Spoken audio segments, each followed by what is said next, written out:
Tom Slater from AFL TV in association with Mark and Jim Abbear. We're at Hydro, we've just witnessed history in the making.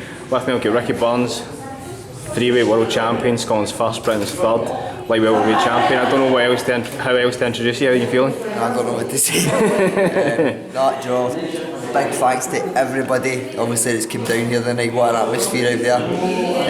Everybody for their support. Obviously, in the build-up to this. I just can't believe it. I can't believe how easy it was. Obviously, the plan was to go out, stick to boxing, and then when he always seems to tire the second half of the fight and go out and stick it on him. But I couldn't miss him when the jab or when I was throwing the right hands.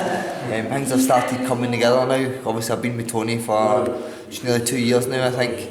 And that's things just starting to click now. So just over the moon. Were you surprised with the stoppage? Do you know? I could feel like the second round I caught me a body shot because I heard him wincing and he was grabbing on him and we were getting close, but it was at the end of the round I was like, right, fair dues. I was like, I'll catch you with that again.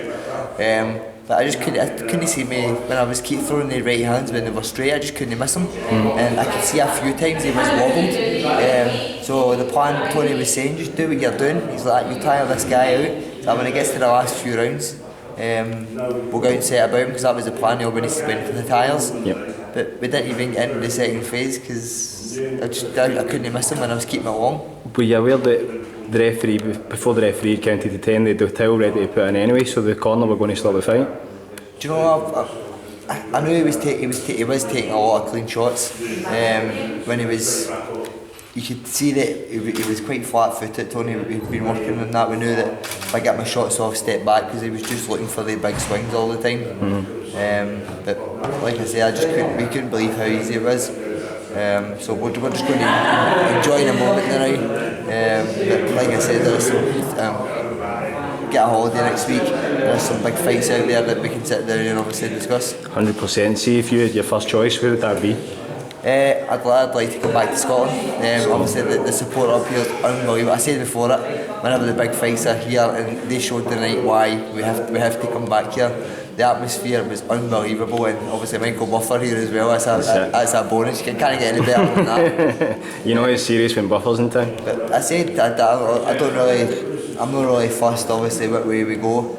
Obviously, there are some big fights out there, and I'm not going to get an easy one at lightweight or something. Whoever, all the big boys out there that way. There's some great fights out there. They're all hard. Yeah. But like I said, there are some good fights out there at lightweight as well. I'm hoping to move them back down. So we'll sit down with Eddie over the next couple of weeks, and we'll take it from there. Just before I let you go, we've been asking all week, everybody's been saying the chance to make history and everything else, and you've just been saying it's another fight. When do you think the enormity of the situation is going to sink in and you realise the achievement that you have actually made?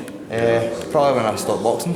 So at the end of the day, in my eyes, a fight's a fight. I know. I think I said to you the last time. People think people are like, he's at it. He's like, you can't be serious and let it get to him. Honestly, see if I've been 12 when I was amateur. My old amateur trainer Brad Bannon at the barn used to take me every show, even if I wasn't fighting, because I would always be nip me's ear, get me a fight.